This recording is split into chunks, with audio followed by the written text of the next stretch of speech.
New Yorkers are unhappy with the quality of life they are finding in the city. It's even driving some to consider leaving the 5 boroughs altogether. That's according to the new Straight from New Yorkers survey conducted by the Citizens Budget Commission. Here are some of the key findings. Only 1 in 3 New Yorkers surveyed would rate their quality of life as excellent or good. Low quality of life ratings were seen across different income levels as well as racial and ethnic demographics.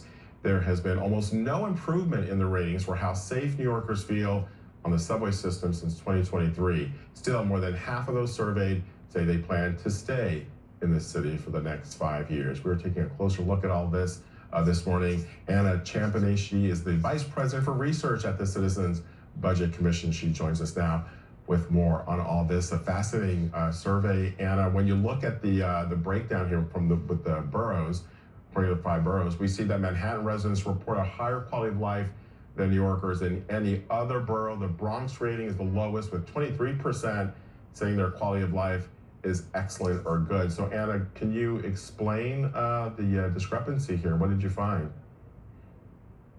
Good morning, and thank you for having me. What we found in our survey is that New Yorkers are dissatisfied pretty much across the board, but there are definitely areas where it stands out and the level of dissatisfaction is higher. And the Bronx is one of those neighborhoods. On the overall quality of life, on their ratings for public safety, they were far lower than all of the other boroughs.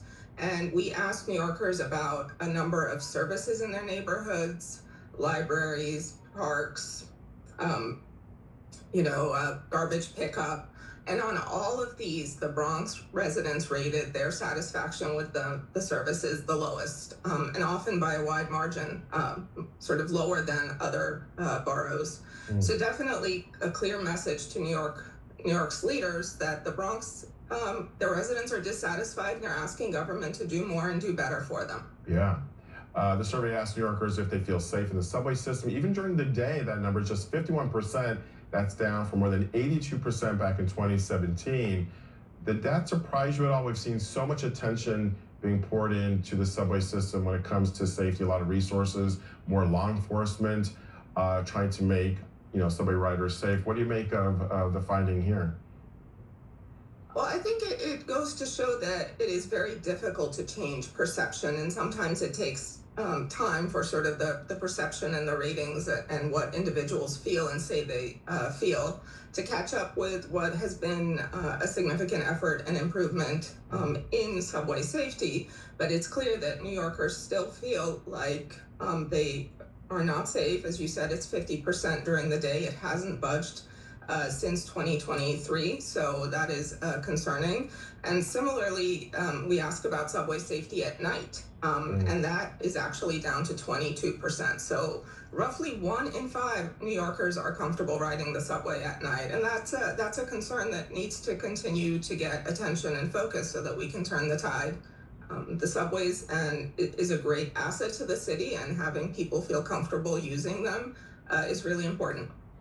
And one of the big concerns is that the number of New Yorkers who choose to leave the city may actually increase. Really wanted you to talk more about that. So you're actually seeing the possibility that some New Yorkers may decide to leave, citing things like living space and taxes here in the city. We've heard about these problems before. What do you make of this? Well, actually, the 2 top factors that New Yorkers cited when we asked if what would be our affordability and safety, as you're showing, and that has been, I think, clear in discussions across the city, as is, space. I think what we saw during COVID was an increase in the number of New Yorkers who left the city. That has started to abate. We see, we are still having net domestic outmigration, which means more New Yorkers are moving out of the city into other states than moving into New York City. But it's leveling off and it's returning to pre-COVID levels. But we have to focus on delivering services, delivering high quality, effective services that New Yorkers are clearly saying are not good enough now. So we need better services. We need job opportunities. We need a vibrant, safe city where folks feel they want to be here with their families, where businesses want to be here. It's critical for our long-term success and economic growth. Kind of a wake-up call, right, for our city leaders to get these kind of results, to see these numbers? Yeah, I mean, that is the main reason that we do this survey is to collect information. It really is in some ways a customer survey of New Yorkers that we think government itself should be doing, not us.